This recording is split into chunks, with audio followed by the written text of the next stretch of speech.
מה זאת אומרת? אני חושב שההסבר לזה הוא בורות. זאת אומרת, האליטה... הפרופסורים המשקרים הם לא בורים. אז תסביר לי את זה, הם לא בורים, הם אנטי-דמוקרטיים, צריך להבין את זה.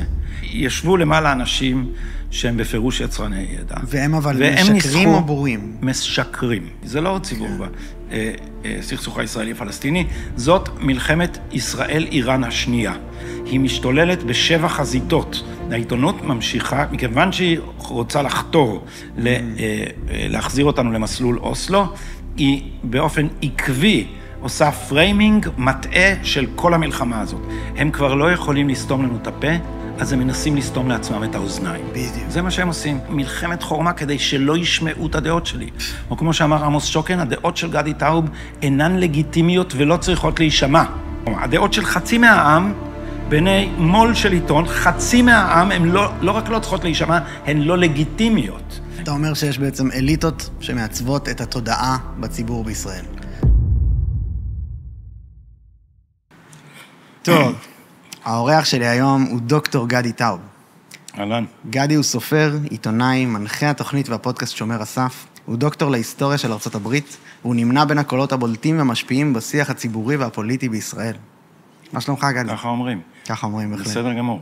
זה בעיקר הפודקאסט, אתה יודע, הפודקאסט בדירוג של גיקונומי, הוא היה, לא, של גיק טיים. הוא היה במקום השני בקטגוריית פוליטיקה, ואקטואליה אחרי אחד ביום של N12, אז... לא, מדהים. א', התפוצה מאוד ברורה לי. זאת אומרת, הדברים שאתה אומר והאהבה שאתה מקבל בחזרה עליהם, וזה נורא ניכרים בכל מקום. אבל גם יש לזה מעבר, אתה בעצם, משהו במסרים שלך מעודד חשיבה ביקורתית, נראה לי גם. אומרים עלינו כל הזמן את ההפך, זה כל כך לא נכון. אתה יודע, כל הזמן אומרים ביביסטים, לא חושבים, מדקלמים, קאט. מסתכל על מה קורה בזירה הציבורית הישראלית. אז קודם כל יש פריחה אינטלקטואלית בימין. יש המון דיונים מרתקים, יוצאים ספרים בלי סוף. ספריית שיבולת זה ממש מספקת לנו 12 עמודי תווך לדיון ציבורי בשנה, ומה קורה בשמאל. אני מסתכל איפה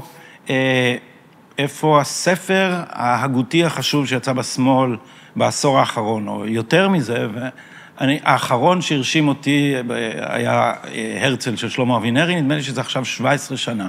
זאת אומרת, השמאל שקע קודם כל באיזה ביטחון עצמי מופרז וניוון, ושנית בפוליטיקה של הזהות, שהיא טקס קורבנות עם מעט מחשבה, אז זה נעשה קודם כל פחות מעניין. אוקיי, יש לי פה מלא שאלות, כי אתה בעצם נוגע במהות של מה שאני לא מבין לגביך. ההגדרה המובהקת של ימין ושמאל, קצת מבלבלת אותי. כי עכשיו אמרת, הספרים שמגיעים מהשמאל, אתה מדבר על 8 המנדטים של העבודה ומרץ ביחד, על מי זה השמאל הזה? אני לא יודע, אירית לינור נתנה לך כמה וכמה הגדרות טובות בפרק האחרון של הפודקאסט שלך, ששמעתי אותו אתמול תוך כדי הליכה בסיבוב בעיר, ואני חושב שההגדרות של אירית מאוד טובות. אני אקח זווית קצת אחרת, ואומר שיש אגף בישראל, שהוא פוסט-לאומי וכמעט פוסט-יהודי לגמרי. אירית קרא לזה פעם שוודיה בעברית. נכון. בעיניהם הציונות היא נרמול של הנורמליזציה של הקיום היהודי אחרי 2000 שנות גלות, שזה באמת הציונות, אבל הציונות הקלאסית אמרה שנורמליזציה זה הגדרה עצמית ומדינה יהודית. החלק הזה באוכלוסייה, בשביל לא לנרמל את החיים היהודים, זה בעצם להיגמל מהייחודיות היהודית, כדי להפוך נורמליים באיזה מובן גלובלי. וחוויתי את זה, ואני מכיר את הדחף הזה, כי הספר הראשון שכתבתי, ספר הגות הראשון שכתבתי, ספר עיון הראשון, הגות זה מחמאה אולי מופרזת, המרד השפוף, עסק בדור שלי, אז היינו תרבות המקומונים, ואני זוכר את הדבר הזה, אנחנו רצינו להיות כמו בחול, אנחנו רצינו להיות אזרחים שווים ברפובליקה הבינלאומית הצפה של צופה סיינפלד, שעכשיו היא הרפובליקה הבינלאומית הצפה של מנויי נטפליקס, אבל זה אותו דבר. אנחנו רצינו להוריד מעל כתפינו את הגיבנת של הייחוד היהודי, את הרדיפות והאנטישמיות והמאבק נגדם והמאבק על ייחודיותנו. ואולי צריך לראות בזה, אתה יודע, זה סניף של מאבק שמתחולל בכל רחבי התרבות המערבית, שאותו ניסיתי לתאר בספר ניידים ונייחים, אבל אני אקח מטאפורה דווקא לא משם, ואם אתה מסתכל על התרבות המערבית ואתה שואל מה הם שני עמודי התווך שלה. אז עמוד תווך אחד זה יוון הקלאסית, ועמוד התווך השני זה המונותאיזם. ואם אתה מסתכל על זה מבחינה פוליטית, יש שני עמודי תווך מתאימים, וזה רומא וירושלים. יש ספר כזה של משה הס. רומא זה שלטון אוניברסלי. פקס רומנה, השלום הרומאי, זה אנחנו נכפיף את כל העמים לשלטון אחד, וכך הם יפסיקו לריב ביניהם. זה חלום הגלובליזציה. הוא הולך אחורה חזרה לרומא, שהיה דבר, אי אפשר להתכחש, מאוד מרשים. רומא זה החלום הגלובלי, הפקס רומנה זה השלום הרומאי, זה כולם יחיו בשלום, מפני שהם יחיו תחת חוק אחד, ותחת שלטון אחד, ותחת שוויון בפני החוק. וירושלים היא הייחודיות, וזה לא מקרה שלרומא תמיד הייתה בעיה עם ירושלים. ירושלים זה היה, העם היהודי הפך הייתי אומר, למקרה הפרדיגמטי של קבוצה שמתעקשת על ייחודה. הרי רומא דרשה מעט מאוד, הרומאים היו מאוד סובלנים. הרומאים אמרו, אתם תשמרו את האלים שלכם, תעשו דת שאתם רוצים, יהיו לכם גם פריפקטים ומושלי מחוזות מטעמכם, שיעבדו עם הממונים עליהם הרומאים, אבל תשימו גם סמלים של רומא אצלכם. והיהודים לא הסכימו להוסיף אלים יווניים למקדש שלהם, או לוותר על ייחודם. אז שני הכתבים האלה, רומא וירושלים, אתה יכול לראות אותם גם עכשיו, ואתה מסתכל, זה המתייוונים החדשים, כן. מאבקים עם אימפריה אחרת, עם ההלניזם. אז אתה רואה, זה החלום של ההתייוונות, אני לא רוצה לזלזל בו. אנחנו בגן מלמדים אותנו רק לשנוא אותו, ואני אכן, אני לא מסכים איתו. אבל אני לא מזלזל בו, מכיוון שאני זוכר את משמעותו. רצינו, רגע, כשאני אוציא תקליט משלי, אז אני רוצה להיות לצד הלהקות שאנחנו רואים אותם בקונצרטים, עושים טורים בעולם. למה אני לא? אם אני במאי, למה שאני לא אעשה סדרות כמו שעושים בהוליווד? למה שאני לא אעשה את הגרסה החדשה של הסופרנוס? אז הרצון הזה להיות אזרח העולם, הוא כמיהה מתמדת שמלווה את היהודים, שהם לא רק בעלי ייחוד, אלא הם הסמל לייחודיות. ולכן גם חלק מהכעס הנוראי על המדינה היהודית, זה שהמדינה היחידה שקיומה מוטל בספק, היא מפני שאנחנו ממש מסמלים את המכשול לגלובליזם. אוקיי, וואו, יש פה מלא מה לפרק, כי גם מצד אחד אתה נוגע בעניין כזה יחסי חוץ, אני מניח שבהקבלה להתייוונות היום זה ארצות הברית או המערב בכללי ודברים כאלה, שזה מרתק ואולי נגיע לזה תכף, כי לפני זה, האם מה שהגדרת זה בעצם ימין ושמאל, ירושלים ורומא? זאת אומרת, גלובליזם אל מול סגירות ולאומיות וייחודיות. אני חושב שבסופו של דבר זה הסיווג היותר חשוב, וימין ושמאל זה התוויות שהתרגלנו לתת לזה. אז כשאתה אומר אני ימני, אתה אומר את זה הרבה. אתה מזדהה כימין. בוודאי. אז אתה על מה מי זה אתה? לאומי. אתה לאומי. כן. וחלק מהשמאל אומר לעצמו שהוא לאומי, אבל הוא הולך ומאבד את זה, וזה הולך ונעשה דק. ולכן הקו השבר עובר סביב חלום השלום, מפני שלא תהיה אפשרות להתעלות מעל הייחודיות היהודית, לנשום את האוויר האוניברסלי הגלובלי, אם לא נפתור את הסכסוך עם שכנינו העקשנים הפלסטינים. ולכן השלום הוא דבר שהם לא באמת מסוגלים לוותר עליהם, הקפלניסטים. אם אתה מסתכל על מה הם רוצים בעצם, אני מנסה להסתכל, אתה יודע, מעבר לדיבור הנוראי והשנאה רושפת, אתה מסתכל ציוצים של שקמה ברסלר, היא אומרת, יש אותנו, השפויים הנורמליים שרוצים מדינה יהודית ודמוקרטית נורמלית, למה היא מתכוונת יהודית ודמוקרטית נורמלית? ויש את כל ההם, כל הדתיים והמשיחיים והאלה, והיא אומרת, אני לא רוצה שום גשר איתם ואין בזה שום צורך, אני רוצה רק לנתק את לפיתתם על השלטון. זאת אומרת, יש, הייחודיות היהודית היא צל שהקפלניזם רוצה להיפטר ממנו, ובגלל זה יש לו סמלים כאלה סנויים, כמו בן גביר, כמו החרדים. ביבי.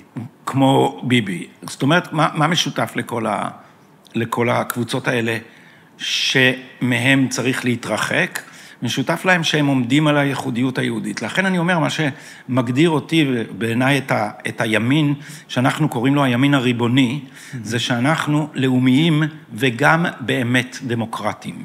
הצד השני, כל הזמן ננפנף בדמוקרטיה, הוא אנטי-דמוקרטי. זאת הרמייה הגדולה בשיח הציבורי הישראלי. מה היה המאבק נגד הרפורמה?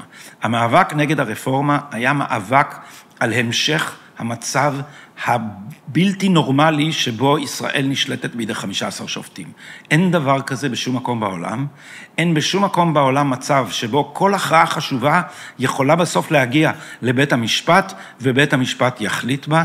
זה דבר שהוא על פניו לא דמוקרטי, ובאמצעותו האליטות שהפסידו את השלטון ב-77. הבינו שהם לא יחזרו, ב-81 הם הבינו שהם לא בקלות יחזרו לשלטון. התחילו להעביר את מוקדי קבלת ההחלטות החוצה מהפוליטיקה האלקטורלית. זאת אומרת, בכל מקום, וגם אצלנו, הצד הלאומי הוא גם הצד הדמוקרטי, והצד הגלובליסטי הוא אנטי-לאומי ואנטי-דמוקרטי. אני אתן לך דרך פשוטה לראות את זה. הדמוקרטיה מתבטאת דרך מדינת הלאום, נכון? אז הקול שלי ושלך יש לו משמעות בבחירות, כי אנחנו אזרחים של מדינת ישראל ומצביעים לממשלה שלנו. אתה מסתכל מה קורה כשמתעלים מעל מדינות הלאום, מתעלים גם מעל הדמוקרטיה. מה קרה באירופה עם איחוד אירופה? איחוד אירופה זו מפלצת מוזרה, בירוקרטית, שלמצביע היחיד אין שום מושג איך להשפיע עליה. הגוף האחד שנבחר בה, הוא נקרא בטעות, הפרלמנט האירופי. מה זה בטעות? זה השם שהם נתנו לו, אבל זה שם מטעה, כיוון שהוא לא באמת פרלמנט. פרלמנט זה הגוף שמרכז את הריבונות, ושמחוקק, זה הרשות המחוקקת. הפרלמנט באירופה יכול לאשר או לדחות חוקים. באירופה, הגוף האקזקוטיבי, הרשות המבצעת, שזה נציבות אירופה, היא גם הרשות המחוקקת. זאת אומרת, לא במקרה, כשהאנגלים עזבו את איחוד אירופה, אולי יהיו שם גם גזענים ושונאי מהגרים וכל מיני דברים אחרים, אבל האנגלים בעצם אמרו, אנחנו לא מוכנים שבבריסל יחליטו מה החוקים שתחתיהם נחיה. ועל פי הערכה, קשה מאוד לספור את זה, כי זה מלא תתי תקנות, אבל בתקופת ברקזיט, הדיבור היה שבערך 60% מהחוקים בבריטניה לא נחקקים בבריטניה. ובריטניה היא אחד מערש הדמוקרטיה המערבית, אפשר לומר. אז הבריטים יש להם אינסטינקט חזק של ממשל עצמי, והם לא הסכימו לקבל את הגוף הפוסט-לאומי, פוסט-דמוקרטי הזה. שזה גם מה שאתה אומר שהוא בג"ץ. אני אומר שגם אצלנו עבר כוח מהרשויות הנבחרות לרשויות הממונות, ולכן המחנה הלאומי הוא גם המחנה הדמוקרטי. המחנה הלאומי מתעקש שההכרעה המרכזית צריכה לעשות על ידי הרוב, ומה הדגל של המחנה השני? ששלטון הרוב זה עריצות הרוב. הם בעצם לא מוכנים לקבל את הרעיון שהימין ינצח בבחירות. אני לא יודע אם שמעת את עינת וילף שהתראיינה אצל דן סינור, היא הייתה אצלי. וגם אצלך בהקשר הזה, אני לא יודע מי אמרה את זה אצלך. כן. והיא אמרה שכשהימין מושל אין לו לגיטימציה עמוקה. יש לו לגיטימציה של בחירות, אבל זה לא לגיטימציה עמוקה, והוא לא באמת, ולא באמת לגיטימי שהוא ימשול. זו, התפיסה של האליטה הישראלית, ותסתכל מה קורה פה, יש לנו מחאה מתמדת נגד תוצאות הבחירות, שעכשיו קבוצה מאוד קטנה, 2,500 מפגינים, העיתונות שמה את המספרים בפי 10, סופרים אחר כך ב-AI, אבל אתה יודע מה? 10,000. אתה יודע מה? 10 מנדטים. נגיד, יש 10 מנדטים שלא מוכנים לקבל את ההחלטה של 110 המנדטים האחרים. אז למה אנחנו מדברים עליהם? אנחנו מדברים עליהם שיש להם מספיק כוח בשביל לכופף את רצון הרוב. תראה, הייתה פה רפורמה ששיקרו לגביה מההתחלה שיקרו. זאת הסיבה שסגרו לי את המדור בארץ, כי לא השתתפתי בשקר, וקראתי לו שקר. אמרתי, אתם מתחילים את הדיון בלי להגיד שהמצב בישראל דורש רפורמה, כי הוא לא נורמלי, כי בשום מקום בעולם אין כל כך הרבה כוח לגוף לא נבחר, כמו בית המשפט העליון בישראל, שיש לו גם שליטת וטו במינוי חבריו. אז ישראל, ברובה הגדול, היא ימנית, והרשות העליונה שקובעת בכל עניין, עכשיו כולל כתיבת חוקה, כולל בזה, הם יהיו הרשות הקובעת, זה 15 שופטים עם נטייה פרוגרסיבית חריפה. כל הזמן אומרים לנו, עכשיו יש 8 שמרנים בבית המשפט, אין שמרנים בבית המשפט. בית המשפט החליט החלטות פרוגרסיביות לכל אורך הדרך. יש לו פה ושם דעות מיעוט שעושות קולות רפים של דמוקרטיה, אבל זה הכל.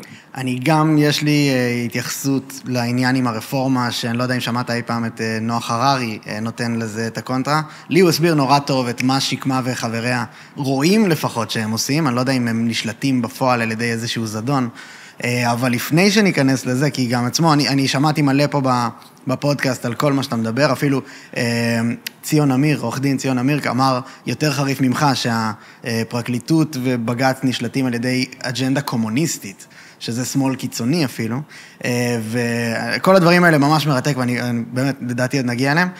בזום אאוט לפני, האם לדעתך יש אפשרות להתקיים פה בכלל כמדינה יהודית? כי אתה למעשה קורא לקצת נטילת יחסי חוץ חזקים עם ארצות הברית ודברים כאלה. האם בכלל זאת אופציה, והאם זו אופציה לבד? קודם כל, אין אופציה אחרת. אם אנחנו לא נתקיים פה בתור מדינת כל אזרחיה, אנחנו נעלם מהר מאוד. אם אנחנו נחלק את הארץ, אנחנו נעלם מהר מאוד.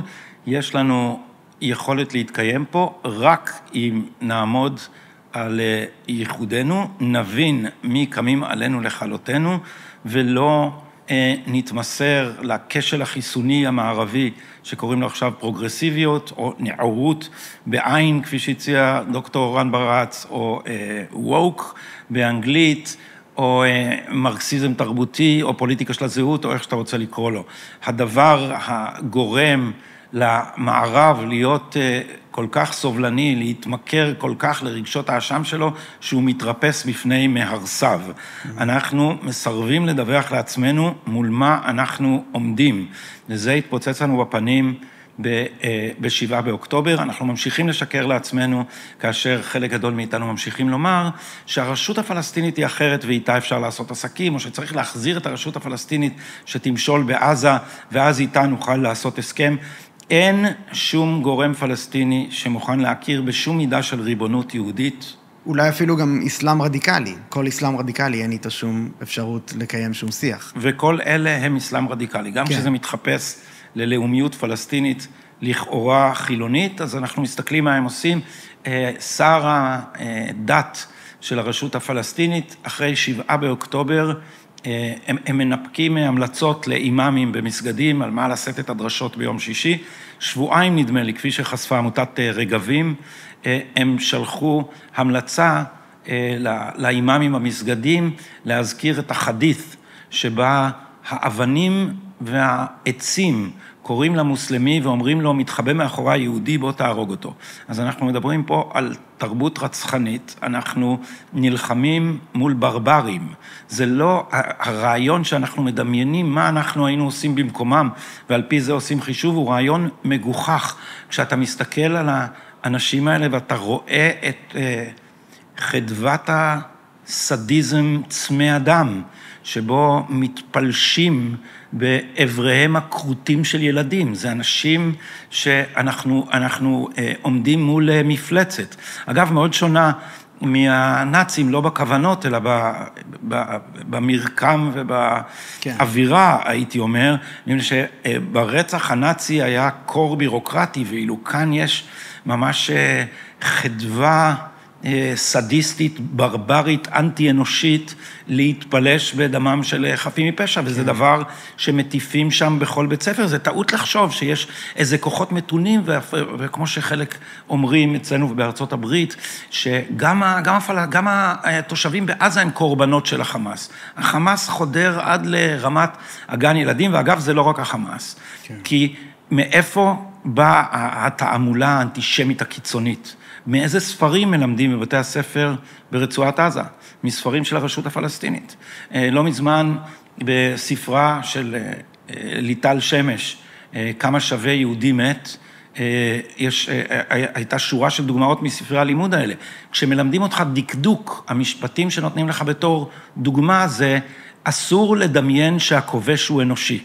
את המשפט הזה אתה צריך לנקד, או לשים את הדיאקריץ של הכתב הערבי.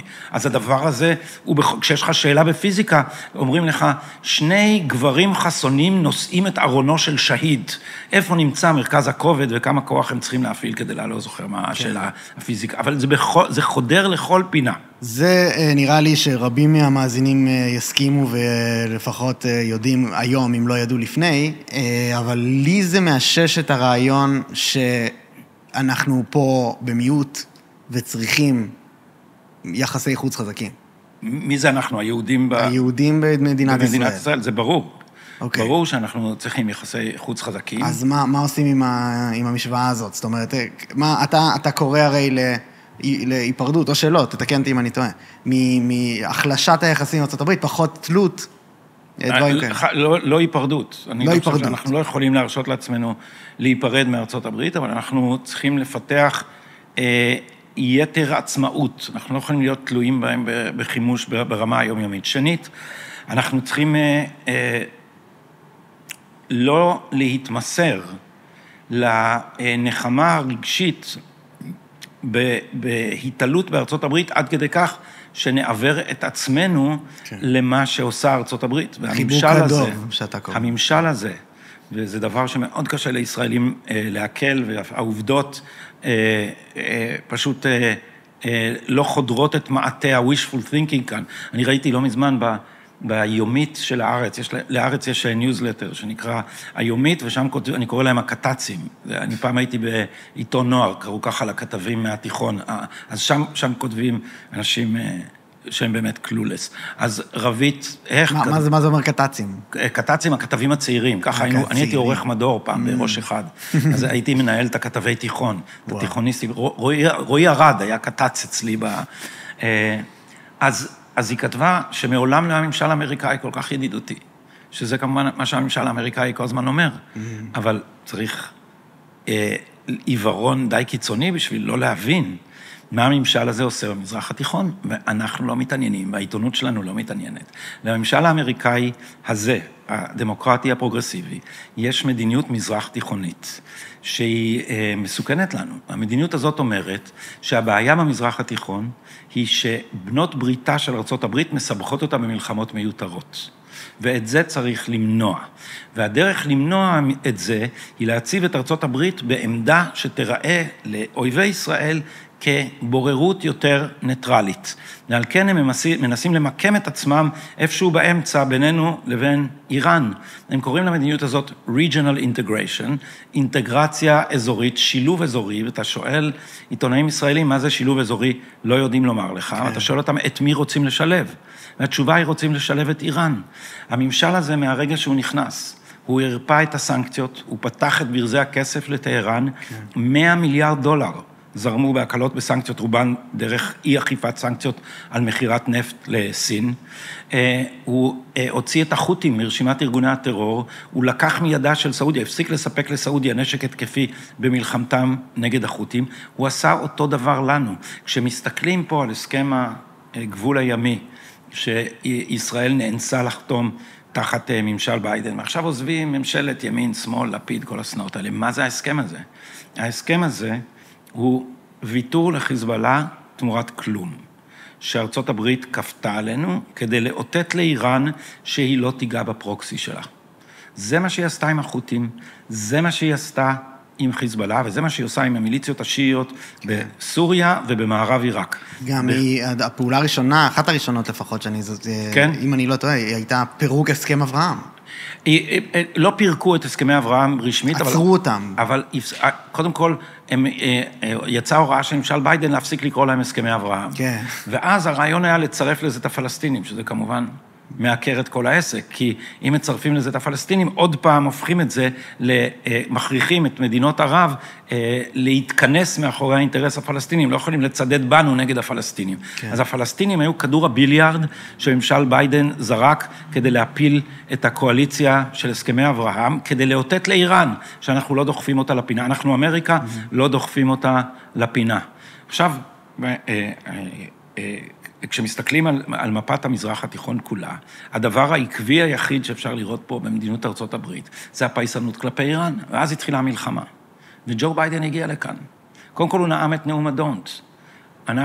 הוא אמר שם, אני מטרה כל ארגון או מדינה שחושבים לנצל את המצב, to take advantage of the situation, I have one word for them, don't. כן. ואנחנו קראנו ארגון חיזבאללה, מדינה איראן. לא קראנו ארגון צהל, מדינה ישראל. אבל כשג'ו ביידן הגיע לכאן, יחד עם שתי נוסעות מטוסים לאזור, הוא מיד הבהיר שהדבר שהוא בא למנוע, זה התלקחות של המלחמה הזאת בגבול הצפון. ישראל קראה את זה, הוא יגן עלינו, אם חיזבאללה יתקוף, הוא יצטרף אלינו. הוא הבהיר, הוא דיבר במטוס בדרך חזרה, הוא אמר, אני לא הבטחתי לישראלים שאני אלחם יחד איתם נגד חיזבאללה. עוד מסר מרגיע. ואפילו בעיתונות הישראלית דווח ולא נרשם, זאת אומרת, כאילו לא נרשם בתודעה. אבל אני זוכר, קראתי את זה אצל נחום ברנע. ביידן התראה גם בישראל, לבל יפתחו חזית בצפון. כן. מפני שמה יקרה אם יפתחו חזית בצפון? מדיניות המזרח התיכון שלהם תתמוטט. מדיניות המזרח התיכון של ממשל ביידן נשענת על הונאה. אסור להגיד לישראלים, אסור להגיד לאמריקאים, שאנחנו מנסים לפייס את איראן, כי איראן לא פופולרית. עכשיו, זה מה שהם עושים. תראה מה קרה עם החות'ים, זה הרי דבר מצחיק. החות'ים משתקים 8 או 9% מהסחר העולמי, הימי העולמי. מה עשתה ארצות הברית כנגד זה? היא פורסת מטריית כיפת ברזל מעל הספנות. מה אתם עושים? הפקקינג חות'ים האלה, למה אתם לא נותנים להם 2 זצים ומחסלים את העניין הזה? זה מפיל את האג'נדה. בדיוק. אז מכיוון שהציווי הוא להגן על הפרוקסיס של איראן, האיראנים באמצעות הפרוקסיס תקפו את האמריקאים יותר מ-150 פעמים, ישירות את הכוחות האמריקאים במערב עיראק ובסוריה. ואמריקה אף פעם לא נגעה בשערת ראשו של איראני.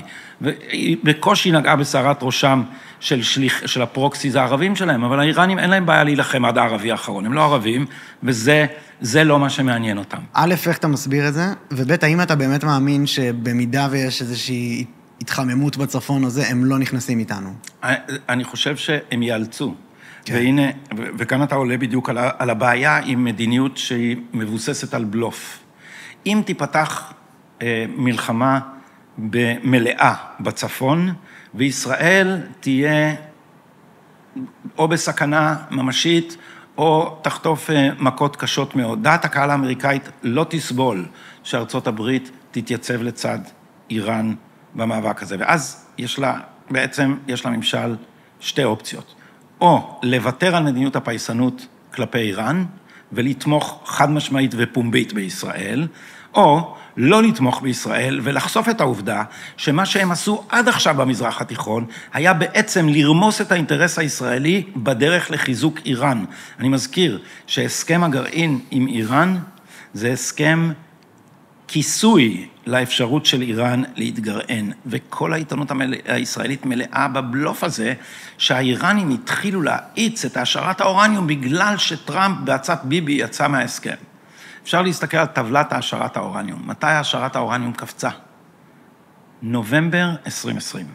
ברגע שהם הבינו שג'ו ביידן אכן נבחר, הם הבינו שאפשר להתחיל להשאיר אורניום, ומאז ג'ו ביידן ניסה לזחול חזרה אל ה-JCPOA, אל הסכם הגרעין, והם הבינו שזה כבר לא עוזר להם בעצם בשום דבר. אבל אפילו מסתכלים על הסכם הגרעין המקורי. הסכם הגרעין המקורי כתוב בהסכם שהוא פג בסוף העשור. זאת אומרת ב-2030, כל המגבלות על תוכנית הגרעין האיראנית, שחצי ממנה אי אפשר להגיע אליה עם הביקורת הבינלאומית של סבא, של סוכנות האנרגיה האטומית הבינלאומית, מפני שהם לא נותנים לפקחים להיכנס. כל הדבר הזה עכשיו יהיה בכלל בלי פיקוח ובלי שום מגבלה. אז אנחנו מספרים לעצמנו איזה סיפור על זה שאמריקה, they have our back, הם בעדנו, אבל הממשל הזה הוא לא בדיוק בעדנו, זה פשוט לא נכון. אז האם טראמפ כאילו כן, ואם כן, אז איך מתייחסים לזה? כי הם מזזים, זה כמו מטוטלת. מה שאתה אומר עכשיו, יהיה לזה קצה ימני עוד 4 שנים, שיהיה לא קונטרה, כנראה שתלך שוב שמאלה, וזה גם מעצים לכל כיוון יותר ויותר. תראה, אני קטונתי מלנחש מה טראמפ. טראמפ הוא בלתי צפוי, זה היה חלק מכוחו מול איראן, דרך אגב. זו הייתה תיאוריה של ניקסון, הנשיא ניקסון, שהיה הצטיין ביחסי חוץ, אנחנו זוכרים אותו בכלל ווטרגייט, אבל הוא בעצם הנדס את מה שלימים הבשיל כשלום ישראלי-מצרי, על ידי זה שהוא דחק מפה החוצה את הסובייטים והחל לפתות את מצרים לעבור למערב, אז ניקסון קרא לזה תיאוריית הנשיא המשוגע. הוא אמר, אני רוצה שהיריבים של ארצות הברית יחשבו שאני משוגע, שאני יכול לקום באמצע הלילה, להתחרפן ולהתחיל מלחמה. ואז ייזהרו ממני. ואת הדבר הזה טראמפ הצליח לעשות באופן מאוד משכנע, בין השאר אולי כי זה פשוט נכון עליו. כן, הוא גם אומר את זה, עכשיו בדיבייט האחרון הוא אמר את זה מספר פעמים. אם אני הייתי בכיסא, אף אחד לא היה מעיז בכלל לעשות משהו כזה. יש מצב שזה נכון. איראן הייתה בשפל, וכוחות הפרוקסי שלה היו בשפל. אני ראיינתי בפודקאסט שלי את שר החוץ של דונלד טראמפ, את מייק פומפאו, ושאלתי אותו, מה ההבדל בין מדיניות החוץ של הממשל שקדם לכם, אובמה, לבין מדיניות החוץ של הממשל שאתה היית בו מזכיר המדינה? והוא אמר 3 דברים. 1, איראן זה הבעיה ולא הפתרון. 2, צריך לעקוף את הווטו הפלסטיני. 3, צריך להחזיק באזור כוח מרתיע מספיק משכנע. אלה 3 האדנים. עכשיו, תשים לב שאף על פי שמייק פומפאו הוא אוהב ישראל גדול, אף אחד מהעדנים האלה הוא לא אהבת ישראל. זאת אומרת, זאת לא הבעיה. זה אינטרס אמריקאי. אבל הפילוסופיה של הממשל הזה כולה הייתה, אנחנו מחזקים את החברים שלנו ומחלישים את האויבים שלנו. הפילוסופיה הפרוגרסיבית, האובמאית, אומרת, החברים שלנו, כבר חברים שלנו, בואו ננסה להושיט יד לאויבים שלנו ולקרב אותם אלינו. תשים לב שגם ממשל טראמפ רצה לצאת מהמזרח התיכון. כן. פשוט הפרדיגמה שלו לא הייתה שאנחנו נצא מהמזרח התיכון על ידי זה שניצור איזון חדש בין, נעשה regional integration וניצור איזון חדש בין הסונים לשיעים או בין הישראלים לאיראנים, אלא אנחנו נצא מהמזרח התיכון על ידי זה שאנחנו נחזק את בעלות בריתנו ונבודד את מתנגדנו. ואיראן באמת הייתה בשפל, רזרבות מטבע החוץ של האייתולות, הייתה ברצפה, ויכולתם לכן להזיק, הייתה קטנה, ואכן הם פחדו אחרי שטראמפ פעם אחת התנקש בסולימני, זה היה רגע עוצר נשימה, וכולם לקחו את זה ברצינות. אז צריך לזכור, איראן זו לא מדינה חזקה, זו מדינה מאוד מאוד מתוחכמת, בזמן שאנחנו נעשינו יותר ויותר טיפשים, הם נעשו יותר ויותר חכמים, אנחנו נעשינו... אתה מסתכל על, אתה יודע, יש את הוידאו הזה שרץ של תמיר אימן, שהוא עובד בראש ה-INSS, והיה קודם ראש אמ"ן. חודשיים נדמה לי לפני 7 באוקטובר, הוא אמר, אני מקבל טלפונים, לא, זה לא, גלובל וורמינג, נדמה לי זה חליבה, אבל הוא אמר, אני מקבל טלפונים היסטריים שהולכת להיות מלחמה עם חמאס, ואני אומר להם, תירגעו, לא תהיה שום מלחמה עם חמאס. אני אפילו לא צריך להסתכל במודיעין בשביל לדעת את זה. אני צריך רק להסתכל מה האינטרסים. אתה מבין? קודם כל יש לך איש מודיעין שלא מסתכל במודיעין, לא דבר מוצלח. שנית, אנחנו שקענו בלדמיין שאנחנו מבינים אותם ויודעים את האינטרסים שלהם. אחרי 7 באוקטובר ראיינתי אצלי בפודקאסט, אני ממליץ גם לך, אפרים הררה. היה אצלי בוודאי. היה אצלך? כן, דיברנו על ג'יהאד, פרק שהגיע רחוק. איש חשוב, כמובן שבאקדמיה זה לא פוליטיקלי קורקט, אז... נכון, כן. אז מדירים אותו. הוא מקבל הרבה אש. והיה אצלי גם עורך דין שרקי, שהוא אחיו של הרב אורי שרקי. אורי היה אצלי, כן. אורי איש יקר, וכך גם אחיו, שהיה בפרקליטות, במחלקה, מחלקת שריעה, שמטפלת בבתי הדין של שריעה, והוא אמר,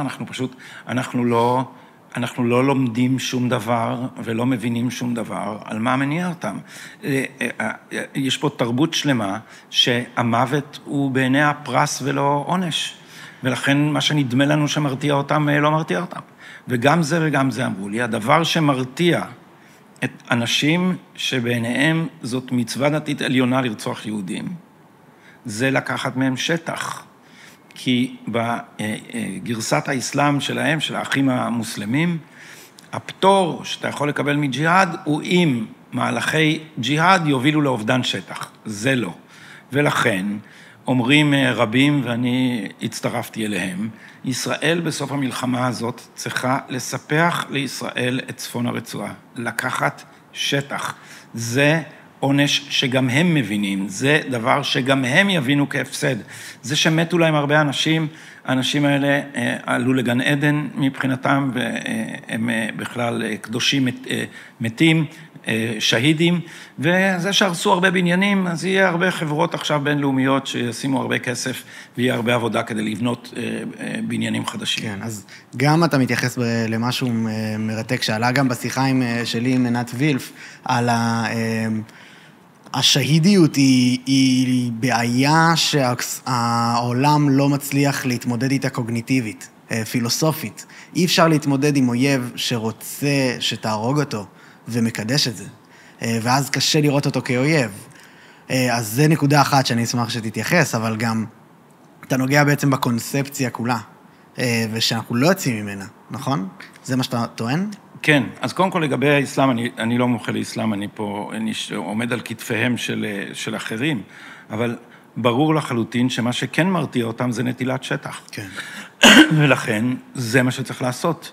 אנחנו לא צריכים תמונת ניצחון שתשכנע את עצמנו, אנחנו צריכים ניצחון ממשי שישכנע אותם. שנית, צריך להשתמש בכוח ולהכניע את הדבר הזה ולא לאפשר לו להרים את הראש. כל הדיבורים על אם אפשר או אי אפשר לנצח רעיון, מה זה הדבר הזה?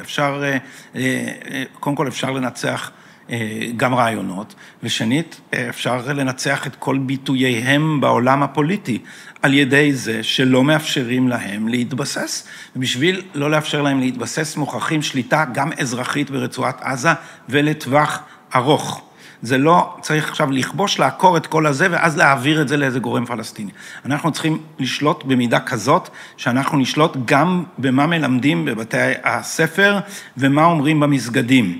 ובמקום שבו מטיפים למצוות הרג יהודים, כל מי שיטיף לזה צריך למצוא את עצמו בתוך מתקן כליאה, כמובן אחרי שבג"ץ יאשר לנו שיש להם אוכל עם מספיק קלוריות ומספיק פירות, וגם 3 מטר לנוחותם כדי שהם יוכלו להתמתח.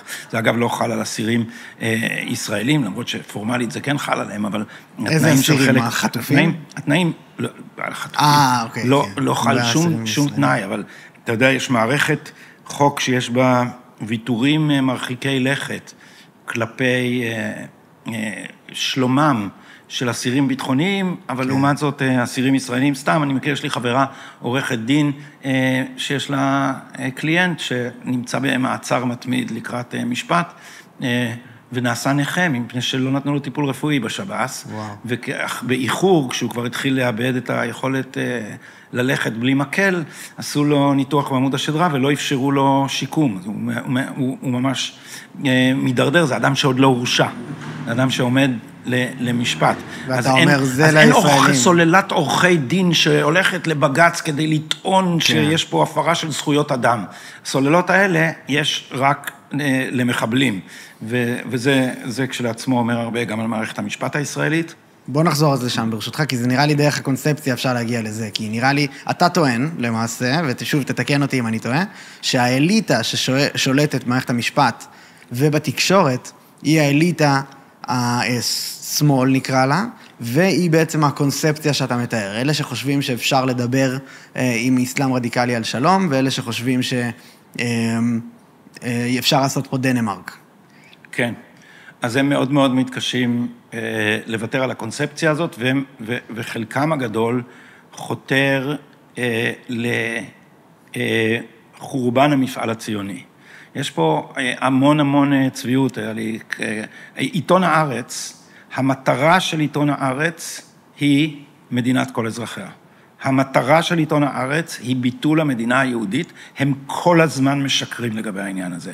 כל הזמן משקרים, וכחלק מהאנשים שעובדים בארץ מאמינים בשקרים האלה.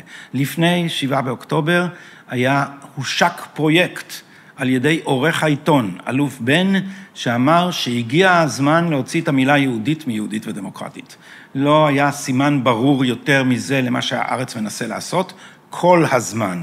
הארץ התנגד לחוק הלאום משום שהוא מתנגד ללאום, לא מסיבה אחרת. חוק הלאום איננו מחדש חידושים חוקתיים מעבר למגילת העצמאות, אבל בעצם יש פה מאבק לדלגיטימציה של המפעל הציוני שנעשה באמצעים, אני זוכר בשנות ה-90, מדורי הספרות והספרים של הארץ, זה שני מדורים נפרדים, תרבות וספרות ומדור ספרים, נתנו במה אינסופית למה שנקרא אז ההיסטוריונים החדשים.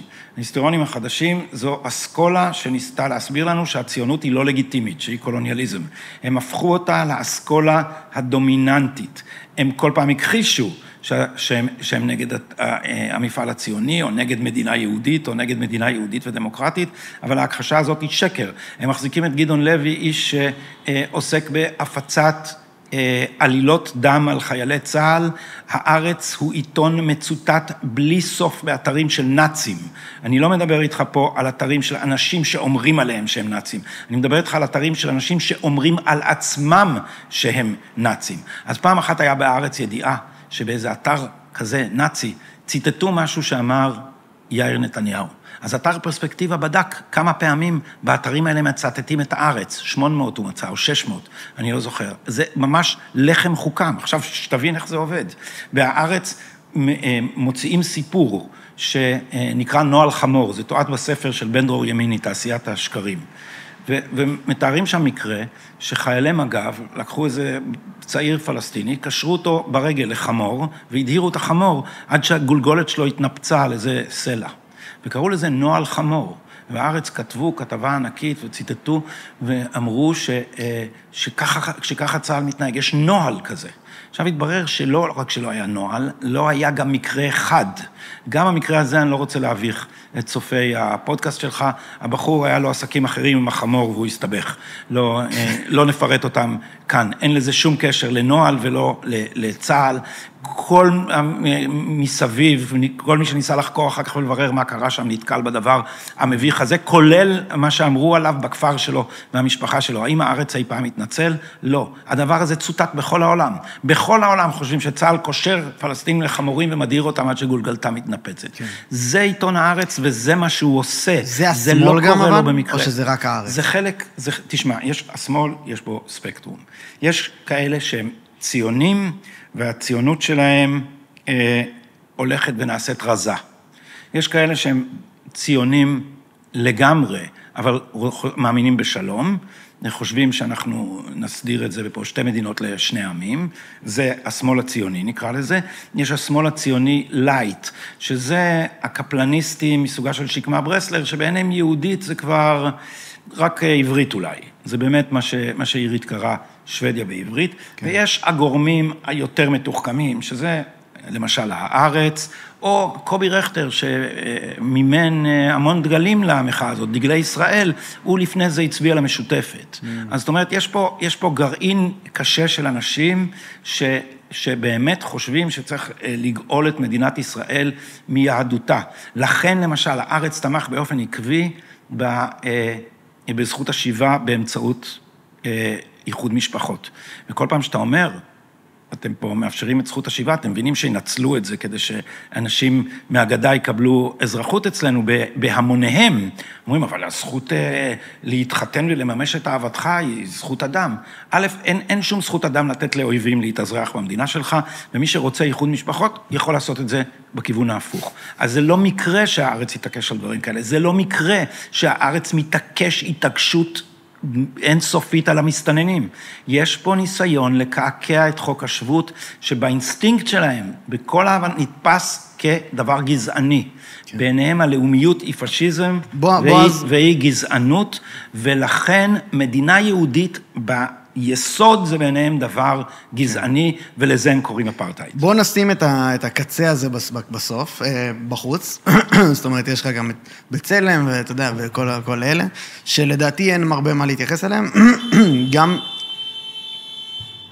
גם כמותית הם מיעוט, אבל גם לא נראה לי שזה הדעות הרווחות במערכת המשפט. באמת, מערכת המשפט תתקן אותי. באופן עקבי מקעקעת את מדיניות ההגירה של מדינת ישראל. באופן עקבי היא לא מאפשרת להרחיק מכאן את המסתננים. ומהסיבות האלה, בית המשפט העליון המטורלל של מדינת ישראל, הפך את מילת הנשים לעילת פליטות בישראל. עכשיו שתבין כמה זה רדיקלי. מילת נשים זה דבר בלתי נתפס באכזריותו.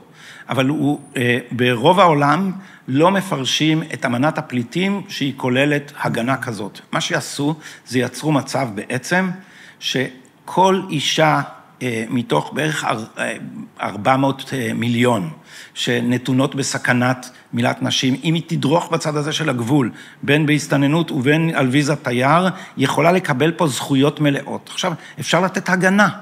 לא צריך לתת זכויות של פליטים שאי אפשר להוציא אותם. אפשר לתת הגנה ואפשר לתת הגנה קולקטיבית. אפשר לתת תושבות. אפשר לתת כל מיני דברים שלא קשורים בזכויות המלאות של פליט. זו דוגמה לאותם שמאל קיצוני, רדיקלי? זה דוגמה, זה בית המשפט העליון. וזה לא רק הקצה הפרוגרסיבי של בית המשפט העליון, שמשום מה הוא תמיד דן בכל העתירות של המסתננים, שזה עוזי פוגלמן ודפנה ברק ארז, אלא הייתה עתירה של המדינה שאמרה, אתם באמת רוצים, מדינה שנמצאת ליד אפריקה, אתם באמת רוצים שכל אישה שנמצאת בסכנת מילת נשים, תוכל למצוא הגנה של פליט, שהיא הגנה מאוד מקיפה במדינת ישראל, זה מה שאתם רוצים, אז המדינה ערערה, ובהרכב בראשות אסתר חיות, דחו את הערעור. כן. זה לא מקרה. אני מבין. אוקיי, עכשיו, בוא נשאר רגע, נניח רק בתקשורת. האם לדעתך הישראלי הממוצע מקבל מידע אמין בכלל מהתקשורת? לא. איפה הוא מקבל מידע אמין? שום גורם לדעתך? אני חושב שקודם כל תקשורת הימין היא הרבה יותר מחויבת לאתוס עיתונאי. למוסר. לא, לאתוס עיתונאי. האתוס של התקשורת, המיינסטרים והשמאל, הוא אקטיביזם פוליטי ולא דיווח עיתונאי. זאת אומרת, המטרה שלו זה לחנך את הציבור, לא לעדכן את הציבור. הוא לא סומך על הציבור שניתן לו את האינפורמציה והוא יגיע למסקנה בעצמו, אלא הוא מאכיל אותו את המסקנה. כן. הדבר הזה, חוקרי תקשורת קוראים לזה פוסט-ג'ורנליזם. זה הגרסה, זה האגף הפוסט-מודרני של העיתונות, שאומר, אנחנו צריכים לעצב נרטיב, והעובדות הן חומר שאיתו אנחנו יוצרים את הנרטיב, והעובדות לא נוחות. כן, לא, סליחה. ככה התקשורת בארץ עובדת לדעתך? לגמרי, התקשורת בארץ לא מעדכנת את הציבור הישראלי על טיבו של הקונפליקט שאנחנו נמצאים בו. היא מנסה לקמבן, לפי דעתי, מדינה פלסטינית, ולכן היא קונה את הגרסה שהממשל האמריקאי מנסה לכפות כאן, שזה עוד סיבוב בסכסוך הישראלי-פלסטיני. זה לא עוד סיבוב בסכסוך הישראלי-פלסטיני, זאת מלחמת ישראל-איראן השנייה. מלחמת ישראל-איראן הראשונה הייתה ב-2006, קראנו לה לבנון השנייה, זאת המלחמה הראשונה שניהלנו עם איראן באמצעות פרוקסי. אנחנו עכשיו נתונים במלחמה השנייה עם איראן, היא משתוללת ב7 חזיתות, לא באותה עוצמה, אבל ב7 חזיתות בו זמנית, ועכשיו כוללת את איראן עצמה, שתקפה אותנו ישירות. העיתונות ממשיכה, מכיוון שהיא רוצה לחתור, להחזיר אותנו למסלול אוסלו, היא באופן עקבי, עושה פריימינג מטעה של כל המלחמה הזאת. תסתכל למשל על היחס של העיתונות לזוועה המוסרית של הניסיון לנצל את מצוקת משפחות החטופים כדי לכפות עלינו את סיום המלחמה. דבר נוראי, הרי ההפגנות שהן כאילו בעד החזרת החטופים, הן לא בעד לטענות למשפחות שבוודאי קשה להן לחשוב בבהירות וכאבן בלתי נתפס. כן. האנשים שרכבו על זה וניצלו את זה, עשו פה הפגנות שהן לחץ על ממשלת ישראל להחזרת החטופים. כל תינוק מבין שכשאתה לוחץ על ממשלת ישראל להסכים לעסקה, אתה מחזק את הצד השני וגורם לחמאס להתעקש יותר ולדרוש תנאים מחמירים יותר. בעצם כל הפגנה כזאת מרחיקה את האפשרות להחזיר את החטופים. במקום להגיד את זה ביושר, שלמרות הכאב, אנחנו צריכים לנשוך שפתיים, כי זה זו דרך עם יותר סיכויים להביא את החטופים. העיתונות פשוט רכבה על הגל הזה, מפני שגם העיתונות רוצה מעל הכל להפיל את ממשלת הימין. אבל כמו שאמרנו בתחילת השיחה, הקפלניסטים והאנשים במחאות החטופים וזה, זה מדובר באולי עשרות אלפים, נניח. כל העיתונות, כמעט כל העיתונות. אז איך את זה אתה מסביר? הציבור לא מאמין לעיתונות כבר? הציבור, לפי המדדים של המכון הישראלי לדמוקרטיה, 4 מכל 5 ישראלים חושבים שהעיתונות לא אמינה. אבל עדיין אין להם הרבה מקורות מידע אלטרנטיביים, אז את הסיפורים שהעיתונות מוכרת להם הם בכל זאת קונים. בין השאר, כי הרבה דברים הם לא יודעים. הישראלי הממוצע ברחוב לא יודע שתיקי נתניהו התמוטטו בבית המשפט. זה אלמנטרי. הדבר הזה הוא, כל מי שיעקוב אחרי זה 5 דקות, ייכנס לטלגרם של אלי ציפורי, יבין את העובדות, עזוב את העמדה של אלי ציפורי. יבין. עלה הפרק אצלי עם כנרת בראשי, שפרקה לי את כל מה שידעתי בנושא לחלוטין. אז אף אחד לא יודע. כן. אז כל העיתונות שהתייצבה מאחורי תחקירי הבלוף האלה, שהתגלגלו אחר כך לחקירות, לא מדווחת לך שהדבר הזה יתמוטט. גידי וייץ זה בן אדם שצריך להתחבא מתחת לשמיכה, אחרי שהוא, בעצם התחקיר שלו המציא את תיק 4000, שלגמרי התפרק. כשאני כתבתי מאמר לפני 2.5 בהארץ, שהכותרת שלו הייתה, בתיק 4000 השופטים זעים באי נוחות. אמרתי, האישום שוחד מתפרק. דרשו להעיף אותי מהעיתון, בעיתון התפרסמו מאמרים של כל מיני דוברי פרקליטות, כמו נתי טוקר ואחרים, שטענו שאני מפיץ פייק ניוז. ושנה ושמונה אחר כך, או שנתיים אחר כך, השופטים קראו לפרקליטים, אמרו להם, אין לכם פה אישום שוחד, פשוט תרדו מזה. מישהו יתנצל בפניך או משהו? מה פתאום? איזה להתנצל. הם עכשיו, כל יוקרתם מונחת פה על משהו שברור שהוא בלוף. כל ההפגנות האלה, איפה היה? שוחד, מרמה והפרת אמונים, אין כלום. גם עכשיו גם תיק 1000 התמוטט, ועוד תיק 2000 לא התחלנו. עכשיו, אנשים אומרים שהעיתונות הפכה למערך הדוברות של הפרקליטות. זאת תמונה חלקית. מה שקרה בישראל, ובכלל במערב, לפי דעתי, הוא גם ההפך. זאת אומרת, הפרקליטות והמשטרה, ובארצות הברית, משרד המשפטים וה-FBI, הפכו לזרוע התחקירים של העיתונות. כי מה שהם עשו בחקירות האלה, חקירות נתניהו וחקירות טראמפ, אז חקירות ה-Russian collusion, כן. ה-FBI לא עסק במציאת ראיות להעמדה לדין. הוא עסק בייצור שמועות להדלפה כדי לפגוע במועמד בזירה הציבורית. כן. וזה מה שקרה גם בישראל. וואו. פרקליטות פוליטית וצמרת משטרה פוליטית לא ייצרה באמת ראיות למשפט פלילי. כמו שאנחנו רואים, הראיות האלה מתפוררות במשפט. היא ייצרה הדלפות כדי לפגוע ציבורית בנתניהו ב3 מתוך 4 סבבי הבחירות, או 4 מתוך 5 סבבי הבחירות. ואז אתה מסתכל על זה ואתה אומר, ההדלפות הן לא תופעה שולית. ההדלפות הן לב העניין. המשטרה והפרקליטות עוסקים אני לא רוצה להגיד פיברוק, אבל בייצור נרטיב שהם אחר כך מדליפים, שאחר כך האנשים בעיתונות שיזמו את התחקירים האלה, אחר כך משדרים ערב וכותבים ערב ויום לקוראים שלהם. אתה אומר שיש בעצם אליטות שמעצבות את התודעה בציבור בישראל, וזה קורה דרך מכל האגפים האלה שבכוח שלהם. אני אכן אומר את זה, זה נראה לי כל כך טריוויאלי שאין צורך להגיד את זה. יש צורך, תתפלא. אוקיי, שנייה, אני חייב לעצור את הפרק כדי לספר לכם שאנחנו עושים הפקת פודקאסטים לאנשים. אם אתם מעוניינים בשירותי הפקת פודקאסט משל עצמכם, בדיוק כמו שלנו, אתם מוזמנים ליצור איתנו קשר, אנחנו עושים את זה, האחים דושי, כל השירותים שיש לנו פה, אותו דבר בשביל פודקאסט משלכם. דברו איתנו, מייל בדיסקריפשן. וזהו, המשך צפייה מענה. ואפילו אני אגיד שאני רוצה לשאול אותך, מה אתה חושב שהציבור צריך לעשות בנידון? זאת אומרת, א', איך לצרוך מידע, ואיך כן לקבל מידע אמין, אבל ב', מה לעשות עם הנתון הזה? כאילו, זה מטורף לדעת שכל מי שאתה פוגש מסביבך שמדבר תקשורת וכביכול מעורה במה שקורה, הוא מביע עמדות שהוכתבו לו להביע. כן, יש היררכיה של הידע, ואני לי יש ויכוחים רבים עם חבריי בימין, מפני שאנחנו כל הזמן מתמודדים, יש פירמידה, יש המקומות שבהם מייצרים את הידע, שזה ספרי הגות, פסקי דין, אוניברסיטאות, מכוני מחקר, שם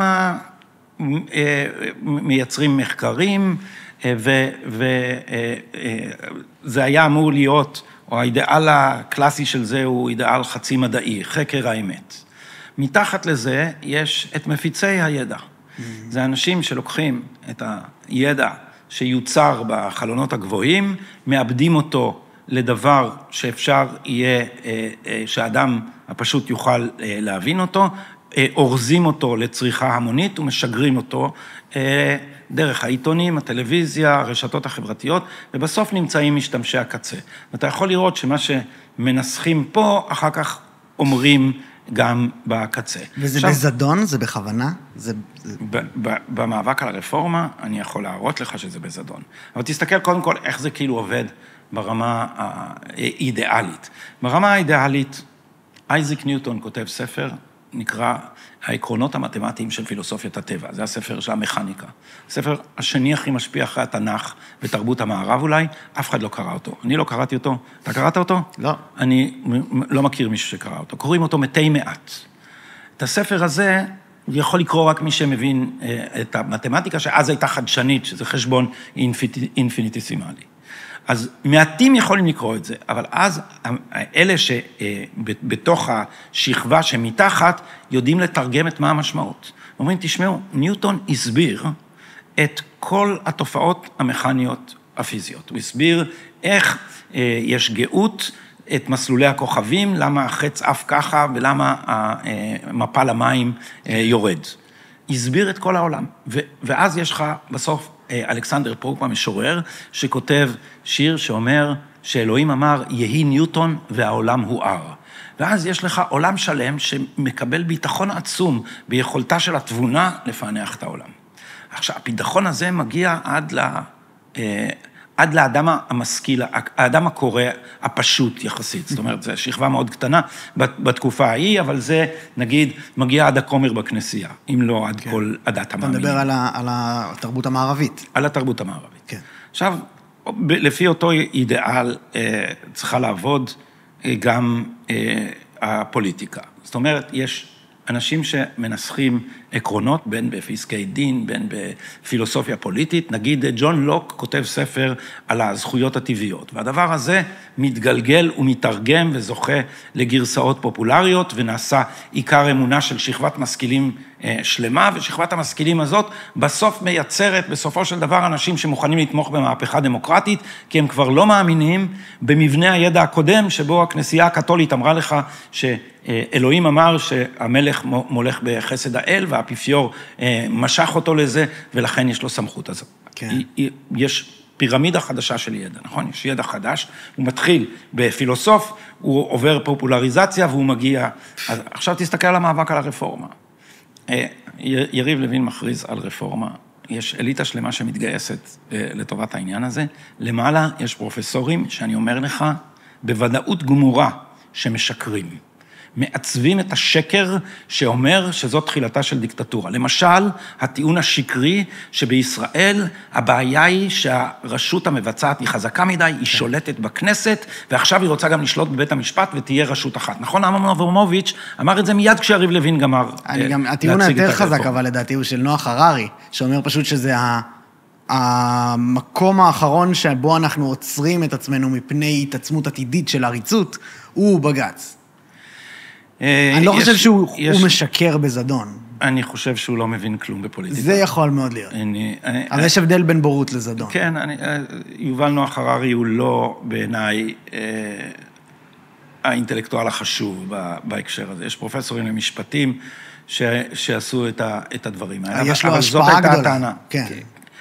יובל נוח הררי הוא פופולריזטורים, אני סופר אותו, אני לא סופר אותו ביצרני הידע, אבל ישבו למעלה אנשים שהם בפירוש יצרני ידע. והם אבל משקרים או בורים? משקרים. הם ניסחו את השקר שישראל, הבעיה שלה זה שהרשות המבצעת מדי חזקה. אותם אנשים, במכון לדמוקרטיה, במרכז להעצמת האזרח, חצי שנה קודם הוציאו ניירות שהרשות המבצעת בישראל חלשה מדי, ושלכן צריך לאפשר לממשלה לשלוט בכנסת גם אם יש לה רק 40 מנדטים.